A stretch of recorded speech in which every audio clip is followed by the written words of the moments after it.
Welcome to the Deathcast.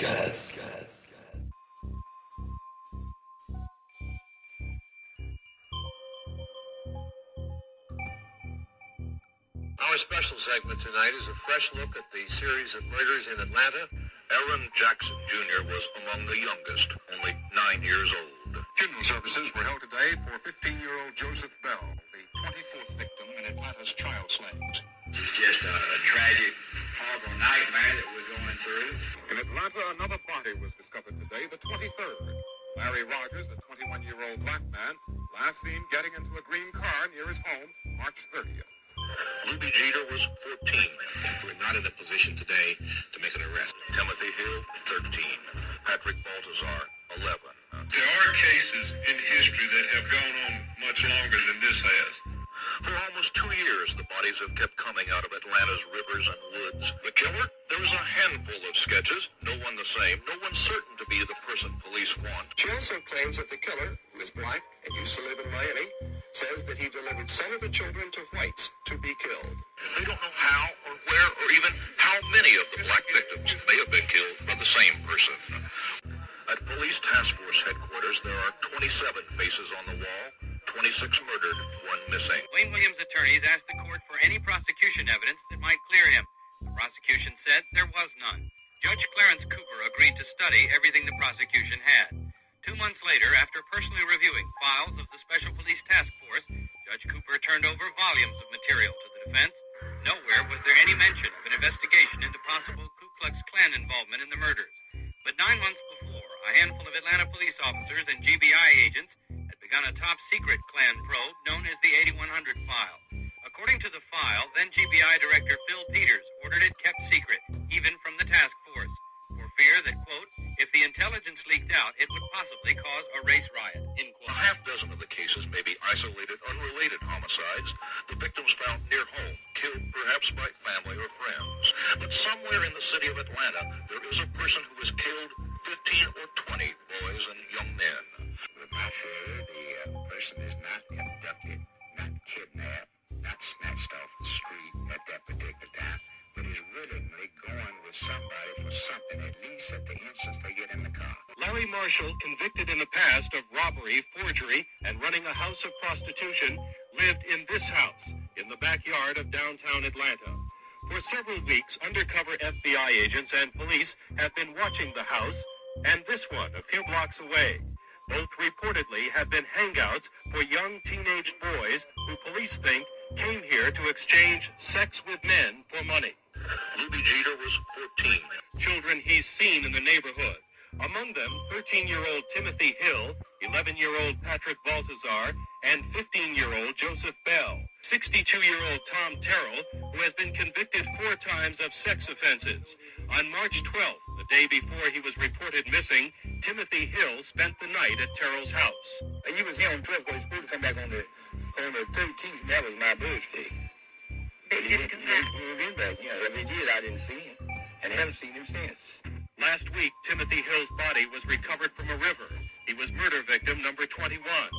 Tom Terrell is being questioned by police. Lee Brown, head of the Special Task Force, denies that sex is a significant factor in the child murders. Hello and welcome once again to the Deathcast. I am your host, best-selling independent author Ian Totten. And as always, I'd like to thank you for joining me as we prepare to take a look into some of the truly morbid and macabre cases throughout our history. As I'm sure you gathered from the show title, as well as from the opening montage, we are still continuing our coverage of the Atlanta child murders, which took place in Atlanta from supposedly July of 1979 until 1981. Now, before we get into today's case, I have my normal plugs. You can find me on social media on Instagram and Facebook at Ian Totten Author. You can also find me on MeWe at Ian Totten Author, as well as on YouTube at Ian Totten Author, if you are one of those individuals who does not do podcasting apps, every week when the show comes up, it goes up onto YouTube in video format, so like and subscribe over there. If you are interested in helping to support the show, you can find me on Patreon under Ian Totten Author, where I currently have 3 tiers up. The $2.99 tier, which is just general support. The $4.99 tier, which gets you access to exclusive episodes as well as early access to the episodes that are coming out now. It started with the first episode of this season. I think it's going to become a staple of the Patreon. There's also a higher tier which will get you books, as well as the benefits of the second tier. I'd like to remind you, if you enjoy the show, please leave a 5-star review wherever it is that you get your podcasts. They really do help the show out. With that being said, get yourself something to drink, get in a chair, sit back, relax, close your eyes. I've got my coffee, I've got my cigarettes. Let's go into the crypt. Where we left off last week was with the disappearance of Jeffrey Mathis on March 11th of 1980. And as I had stated last week, a couple of people in Atlanta started to notice that something was wrong. There had already been, a handful of murders, including Yusuf Bell, Edward Hope Smith, Alfred Evans, Milton Harvey, as well as 12-year-old Angel Lanier, one of the only girls who actually made it onto the Atlanta Task Force's list. So at this point, a number of the parents, most notably Yusuf Bell's mother, Camille, began voicing their displeasure to the news media with the Atlanta Police Department's handling of the cases. The reason for this is the Atlanta police really weren't doing anything to try and solve any of these murders. At this point, they had no idea that any of them were linked or that there was a possibility that the same killer or killers might be behind them. And Camille Bell was very, very vocal about her displeasure with the police department. So much so that naturally people higher up in the city's government began to take notice of her. And there were some rumblings in the press about the higher than normal number of murders. But the Atlanta PD did nothing to, assuage people's fears or anything like that. It was just business as usual. Remember, there was a lot of inner turmoil going on in Atlanta politics at this point, from the mayor's office down to the police department. Most of Atlanta went about its business. In May of 1980, 14-year-old Eric Middlebrook, who lived at 345 Howell Street with his foster mother, Evelyn Miller. The details of Middlebrook's disappearance are slightly different from those of others. On May 18th at roughly 10:30 p.m., he walked into his home and took a phone call from who no one is sure, before going and getting a hammer, stating that he had to go fix his bike. He was not seen alive again. The next morning, before 7 o'clock, His body was found bludgeoned to death with a blunt instrument. His bicycle lay a few feet away, and both tires were flat.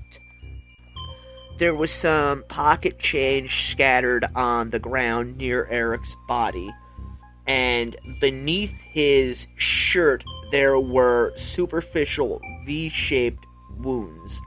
There was no sign of the hammer Eric had taken from the house with him, but it was noted that there was a clump of red fibers found in a rip inside his shoes. Now, the place where Eric Middlebrook's body was found was in the rear of 247 Flat Shoals Road. And this address is actually somewhat important, as it was right near the intersection of Moreland Avenue and Memorial Drive, which are two major intersections in Atlanta.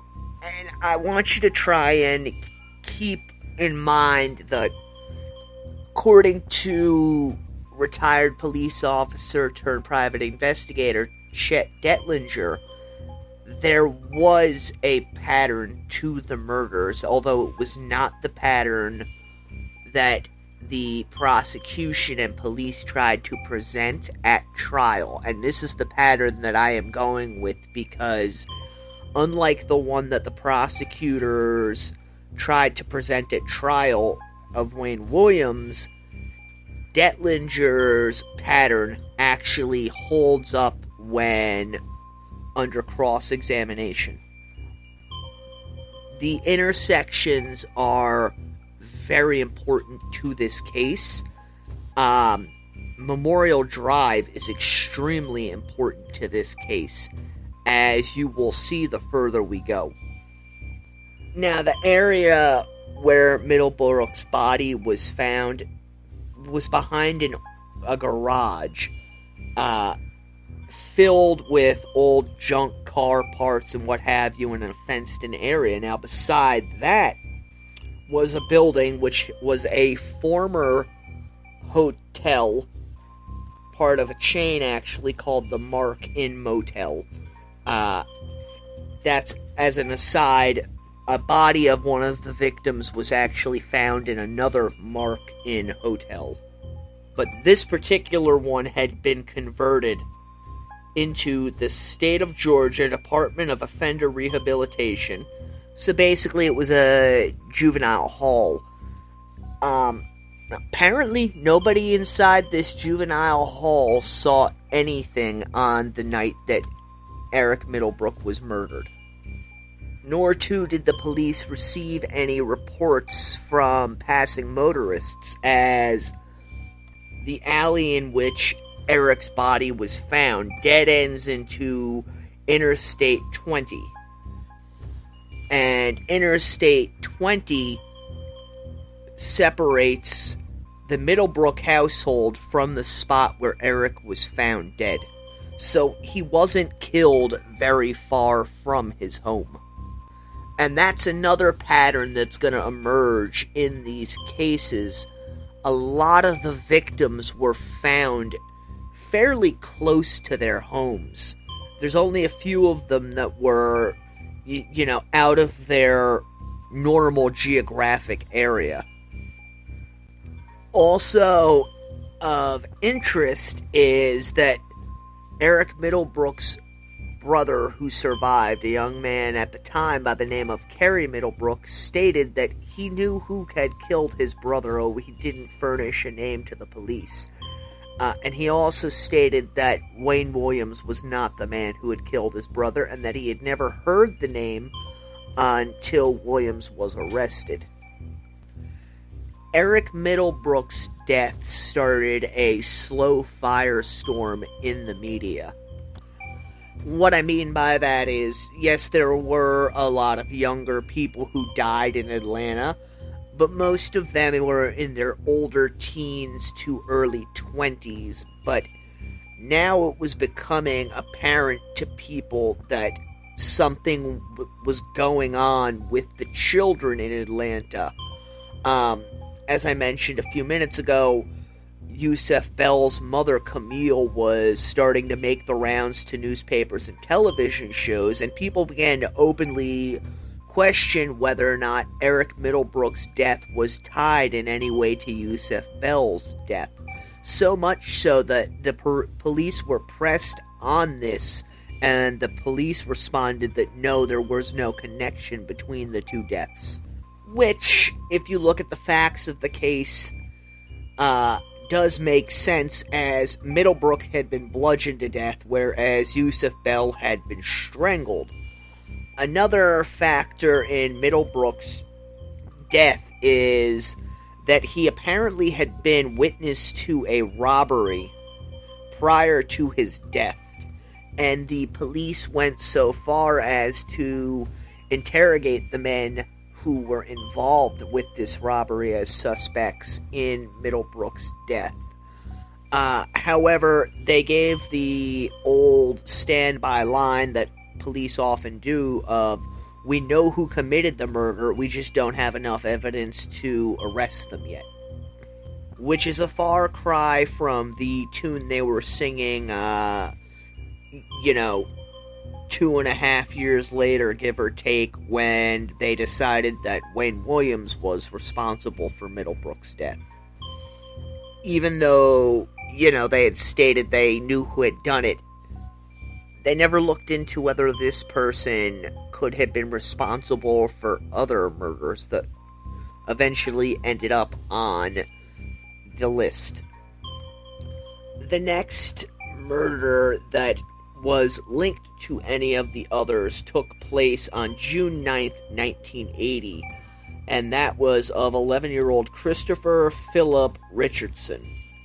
Richardson lived out of Atlanta city limits in a home that was located on Conway Drive and Memorial Drive. There again is Memorial Drive, and you're going to see that main thoroughfare pop up more and more as we go through. Richardson had something of a difficult home life, as his mother liked to pick men as her spouse who were criminals at heart. In fact, at the time of his disappearance, both his father and his stepfather were serving time in penitentiaries. And when Christopher disappeared, he was on his way to a local swimming hole, something that he shares with a few other victims of the Atlanta child murders. Interestingly, when his body was eventually discovered, the police presented his mother with a pair of swim trunks that they insisted were his, that did not, in fact, belong to Christopher Richardson. But we're getting slightly ahead of ourselves. When Christopher Richardson disappeared, the police had not really linked anything together and really didn't suspect that there was a serial murder spree going on in their city. This was hindered also by the fact that, again, Richardson did not live within the Atlanta city limits. He actually lived in DeKalb County, and so his death fell under the jurisdiction of the DeKalb County Police Department. Back in Atlanta proper, things were quiet up until the tail end of June 1980. In the early morning hours of June 22nd, a very strange break-in occurred at 2261 Verbena Street, Apartment 7. This was located in a housing project called Dixon Hills, which is on Atlanta's west side. Now, according to a neighbor who witnessed what took place, a black male carefully removed a pane of glass from a window in the apartment before walking over to a dumpster and placing the glass inside of it. He then went back to the window, opened it, and stepped inside. where he was confronted with a children's bed in which 2 children slept. Stepping from the bed, the man made his way through the apartment, at which time he kidnapped LaToya Wilson, who actually was turning 7 years old on that day. Now, according to this neighbor who witnessed it, the man then walked through the front door of the apartment and into the parking lot, where he stopped to talk with another man, before walking off into the night, never to be seen again. Something interesting of note here is one of the men that Wayne Williams was convicted of murdering actually lived above the Wilsons' apartment. That was Nathaniel Carter. And Chet Detlinger speculated as to whether or not it was in fact Carter that encountered this man in the parking lot, and if that had not in fact sealed Carter's fate. Another victim also lived in this project, and that was 13-year-old Cynthia Montgomery, who would later die under mysterious circumstances, and we will get to her shortly. The next day, on June 23rd, a 10-year-old by the name of Aaron Witch disappeared after having been seen near a local grocery store. He was witnessed getting into a blue Chevy that was driven by either 1 or 2 African American men. One witness stated that she saw Aaron being led from Tanner's Corner Grocery by a 6-foot-tall, 180-pound black male who was approximately 30 years old with a mustache and goatee. Aaron is known to have been seen later that evening at 6 p.m. at a shopping center.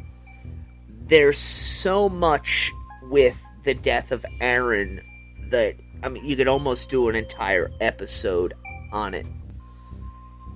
Aaron was seen getting into a blue Chevy that matched the description of one seen in a few of the other disappearances / murders. But the really interesting thing here is that Aaron's death was initially ruled a suicide by the Atlanta Police Department. They said he had jumped off of a train trestle and died from asphyxiation after suffering a broken neck. However, again, we go back to Chet Detlinger. This was not the case. It was not a train trestle that Aaron jumped off of. It was in fact an overpass for a highway with a very high concrete rail that ran along it that was too high for a boy of his age to get over. And in fact, what has been surmised happened is that his body was tossed off of the overpass. But at the time, the police did not know, nor did they believe that. And it almost, given what I know about the case now, makes me wonder whether or not Atlanta police knew more about what was going on than they actually let on, and decided to fudge his death in order to keep parents from getting too riled up and possibly causing a panic with another murdered child being found. However, if this was the case, it was in vain, because it would not be too much longer before more victims would be found.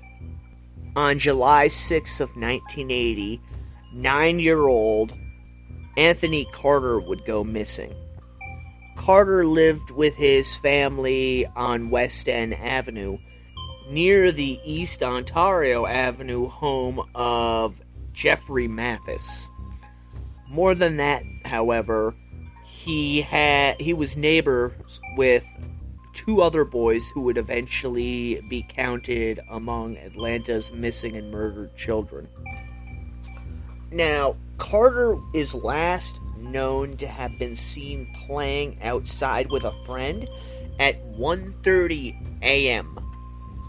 Remember, this is a 9-year-old boy we're talking about, and I'm not attempting to disparage anyone, especially the parents of a murdered child, but it says something about the current situation in their home life at that point that a boy of that age is outside at that hour unsupervised. The place he was seen was a block away from home at 979 Cunningham Place. Now, there's no report as to whether or not a missing person report was filed on Anthony Carter. I'd like to believe that there was one, but he was found the following day on July 7th at 8:15 p.m.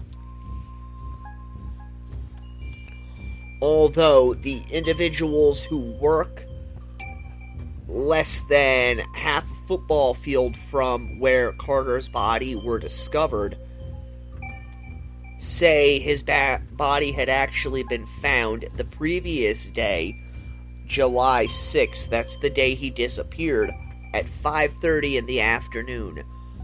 Why no one would think to contact the police at the discovery of a body is beyond me.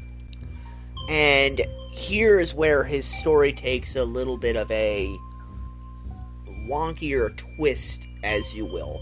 Carter had been stabbed multiple times in his front and back. Yet when police came to seal off the crime scene, it was discovered pretty much right in front of an open business and was in an advanced state of decomposition. So that makes me wonder if he hadn't in fact been killed sooner than we have been told, and that maybe people just misremembered when he went missing.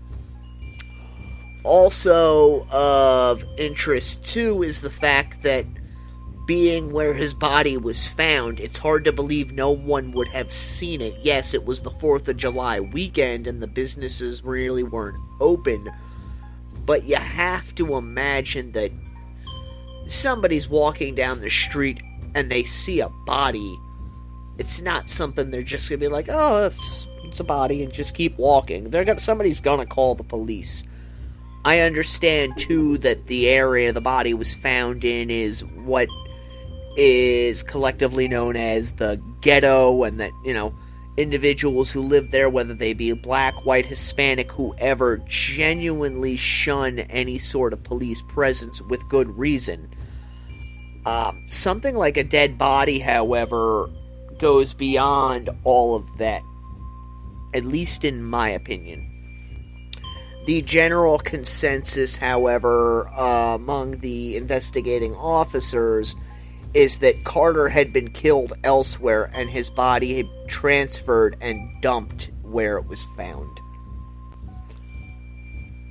There's a couple things that coincide at this point. As I've mentioned numerous times, Chet Detlinger was a retired police officer from Kentucky who had moved to Atlanta to work on the police force in a somewhat higher up role.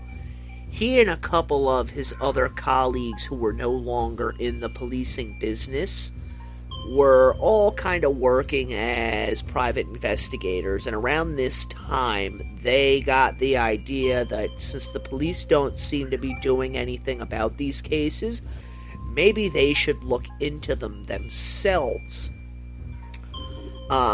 one of their members, a guy by the name of Mike Edwards, actually went to the police and talked to them about it and was informed in no uncertain terms that what was going on was a quote-unquote political problem and that he needed not worry about it and should in fact stay out of the entire situation. A long story short, they ended up contacting Jeffrey Mathis's mother, who was more than happy to have their help trying to locate her son, who at this point was still missing. And Detlinger and company decided to hold a press conference to announce what they were doing. This in turn led to a chain reaction within the political spectrum of the Atlanta Police Department, in so much as the following day it was announced that an official task force was being formed to look at Atlanta's missing and murdered children. This is one of those things that is often glanced over in the narrative of this case, because, let's face it, the police don't want to look bad, and I'm sorry, but this is one of those cases where they had shit on their face the entire way through. And I'm going to illustrate that briefly at this point. When Wayne Williams was convicted, one of the things that was used to convict him was fiber evidence, which, again, we're going to get to later in another episode. This fiber evidence, they said, came from the family's LTD station wagon. On July 30th, Homer Williams, the father of Wayne Williams, took this car to Hub Ford in the Buckhead section of Atlanta because the car wasn't running correctly. And because of this, he ended up having to rent another car because the station was going to have the car for at least a week to work on what was wrong with it. And the reason why this is important is, again, I think as I just said, the police linked that car to a number of murder victims. One of which includes a young boy who disappeared that very day, Earl Lee Terrell. Terrell was an 11-year-old boy who lived at 1930 Browns Mill Road, and on the afternoon of July 30th, he and some friends went to the South Bend Park swimming pool, which was across from the Lakewood Fairgrounds. Terrell got into some trouble at the pool because he was running around pulling young girls' bathing suits down, being a typical rambunctious 11-year-old, and he was thrown out of the pool, and he hung around sitting on the benches for a little while until around 3:30 when a woman said she saw him standing on the corner near Jonesboro Road crying. He left the pool area after this, and it is known that he stopped at a house along the way. Now, when Terrell did not return home that evening, his family became concerned as he was not supposed to have even left the house. He was on what his family called restriction for misbehaving, but his grandmother had decided to allow him to go out and go swimming with his friends. So his family began to scour the neighborhood and were preparing to call the police when one of their neighbors came and got the mother, Vicky, and informed her that there was a phone call for her at their house. On the phone was what was described as a middle-aged white man with a southern drawl. The man is purported to have said, "I've got Earl, don't call the police." He further went on to state that he wanted to talk to Vicky Terrell's sister before hanging up. He called back 5 to 10 minutes later and informed them that they had Earl and that he was in Alabama and that it would cost the family $200 to get him back, before informing them that he would give them until Friday to come up with the money. A white family that lived in the neighborhood put up the $200 to pay for Terrell's return, which shows you the kind of close-knitness of this community that, a family would put up that type of money back in 1980 to help one of their own get their children back. Naturally, they did contact the police, and a wiretap was put on the phone, but the man never called back. And later, Earl's mother would criticize the police for releasing information about the phone calls, which is understandable because it leaves us with these questions of, had they not put the information out in the newspaper, would the man have called back on Friday? So the police were left with few clues, and they began looking around the area trying to find what could have happened to Earl Lee Terrell. There was some talk about maybe his estranged father, who had been trying to get custody of him, had actually kidnapped the boy. What they did find while going through all of this, however, is the basis of my theory on the Atlanta child murders.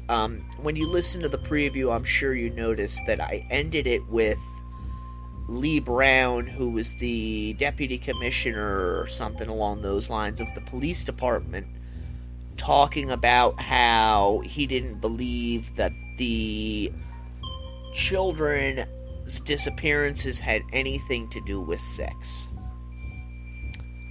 I don't believe that. And this little bit of information right here lends credence to my idea, and I will get to my idea later, and I will fully flesh it out.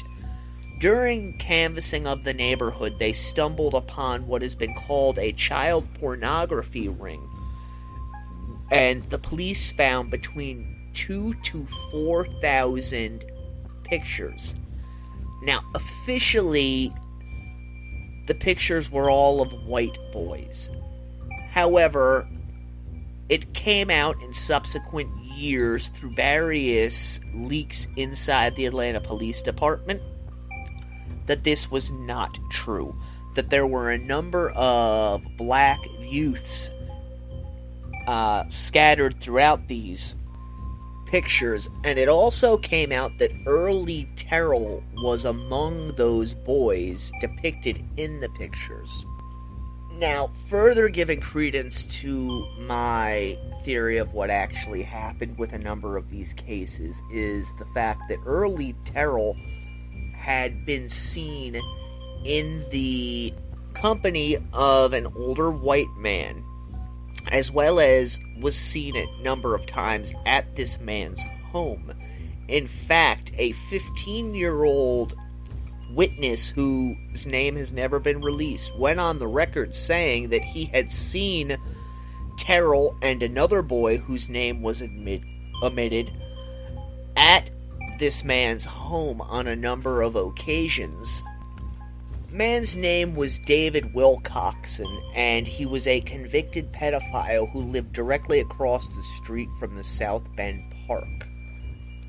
And he was found to be involved in all of this because the police found these photographs in the hotel of another man who was staying at the Alamo Plaza Hotel, which at the time pretty much sat on the edge of what can best be described as Atlanta's Times Square. It was an area that was filled with nothing but peep shows and X-rated movie theaters and bookstores and all that type of stuff. A lot of these were owned by a man who was known as America's porn king, guy by the name of Mike Thevis, who ended up going to prison for murder. And the hotel was about a block from where another victim would disappear. That victim is Luby Jeter, who we're going to get to. Now, this man who had the pictures, he's identified in police reports, although thus far I have not seen his name anywhere. He lived on Glenwood Road near the East Lake Meadows Housing Project bus stop, where Alfred Evans had been dropped off at. This unnamed individual has a number of tentative links to other cases. He lived near a spot where a number of other boys either disappeared or were found murdered. Under questioning, this man would admit to have been arrested and incarcerated in both California and Louisiana for child pornography and child molestation acts. Getting back to Earl Lee Terrell, however, the police were able to track down the boy who was said to hang around with Terrell, the 15-year-old who used Terrell as his younger brother. I'm going to read you a couple of excerpts from this young boy's police statement. I am good friends with Earl Terrell. I call him Peanut. Earl and I used to pose as brothers to everybody. I am also familiar with John David Wilcoxen, Lionel St. Louis, and Frank Hardy. All three of these men have administered sexual acts with me. I have been with Frank Hardy at least 3 to 4 times in his little blue car. Before I go further, just remember that a lot of the victims were seen getting into a blue car. Each time I was with Hardy, he administered sexual acts with me and he paid me approximately $5. I've had sex with St. Louis a number of times as well. He continues on, I've been in David Wilcoxen's house approximately 20 times or better, where he administered sexual acts with me. He also took my picture and paid me $5 for the act. That is, right there, that statement has a lot of incriminating stuff in it, and it's really disturbing to me that it was never followed further by the police. In fact, a police recruit who leaked information later said that when the pictures were removed from police department headquarters, all of the pictures of black children had in fact been removed in order to help propagate the idea that they were only of white boys. But this right here shows you the ineptitude that I've been talking about with the Atlanta Police Department. They never followed up on obvious leads. Boys seen in the presence and with known pedophiles. Victim's friend talks about getting into a blue car, which we have to assume, because there's no description of this car that I could find, is similar to the one that other victims were seen getting into. And there are pictures of Earl Lee Terrell in this man's possession. The boy went on further, stating that Terrell had been in Wilcoxen's house and in fact had engaged in sexual acts with Wilcoxen, and that they would take this boy and Terrell out for drives to parks and wooded areas where they would quote unquote get the boys cookies, which apparently is a euphemism for administer oral sex. This witness would also tell the police that he knew a boy named quote-unquote Chuck Jeter, who is Lubie Jeter, and that Jeter had ridden with Wilcoxen on the backs of Wilcoxen's motorcycle at least 2 times. The boy further stated, I remember Jeter making comments to me and Earl on several occasions about us going to David Wilcoxen's house. Each time he made these comments to us, we always told Jeter that he was doing the same thing we were doing to get the money. This would make Jeter mad, and he would walk away and leave us. This boy also admitted to the police that Wilcoxen paid him every time that he brought a new boy over to his house. So, my theory, and again, I'm going to get into it heavily in another episode, is basically this. These men were not convicted until after the murders really stopped happening, and what I believe happened, at least in some of these murders, is that the men were getting rid of potential witnesses when, the law came down on them. I think Earl Lee Terrell was one of their victims. I think Lubie Jeter was another. And I say this because in a number of cases we're going to look at further, white men were seen driving the vehicles that the boys got into. Again, however, these cases were all lumped onto Wayne Williams' shoulders, and he was convicted of them. And to the best of my knowledge, despite the fact that the case has been reopened, this isn't an avenue that the city of Atlanta has ever seriously gone down, which I think is a detriment to the case and to the victims and their families. Because, to quote professional wrestler Kevin Sullivan, it ain't that fucking hard, guys. Evidence is staring you right in the face. I don't know this for certain, but I have a real good damn feeling that I'm right on this particular one. As well as a number of others, because the Atlanta police dropped the ball at every turn in this case. The next victim to disappear was 13-year-old Clifford Jones, who vanished on August 20th. Jones and his family were recent transplants from Cleveland, Ohio. Jones's body would be found behind a dumpster in the rear of the former Hollywood Plaza shopping center. Like another one of the victims, Jones had been strangled.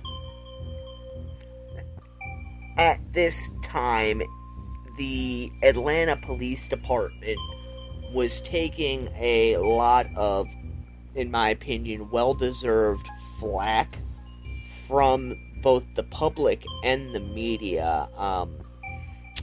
Every day the pressure was mounting on them and the task force to find some break, some lead in this case that would lead to an arrest.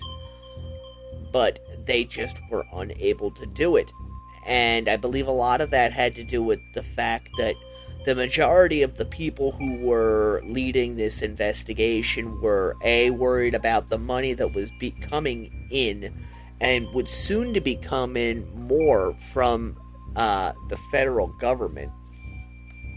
But they also weren't what you and I would consider to be, detectives.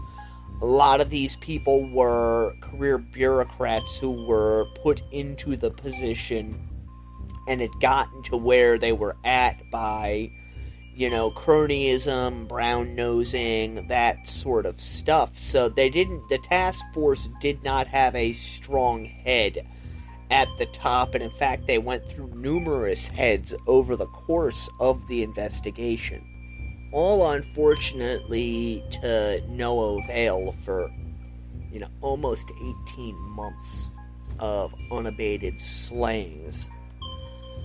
I think that is where we are going to leave the case this week, at the end of August 1981, with at least 9 confirmed victims of the Atlanta child murders, and public pressure building on the Atlanta Police Department to do something and reassure the populace that their tax dollars were not being spent in vain.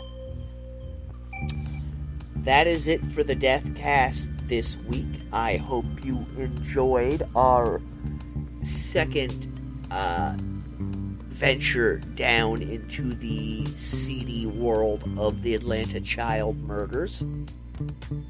We will be back next week where we will delve further into this case. Again, if you like this show, please subscribe wherever it is you get your podcasts. Leave a 5-star review. They really do help the show.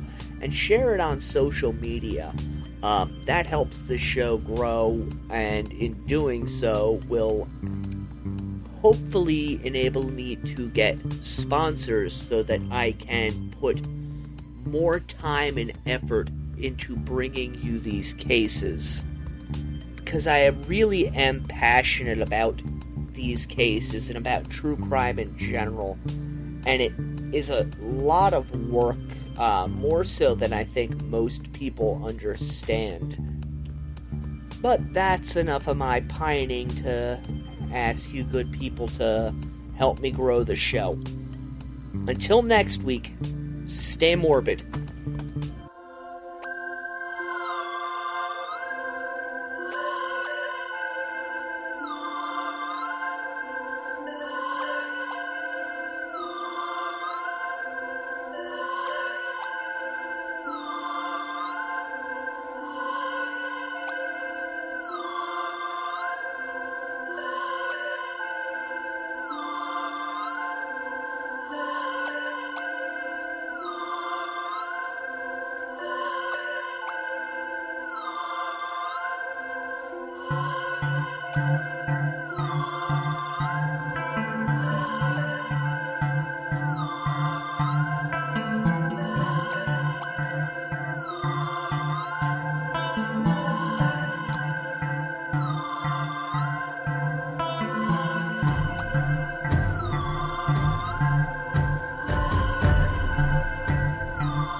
Welcome to the Deathcast.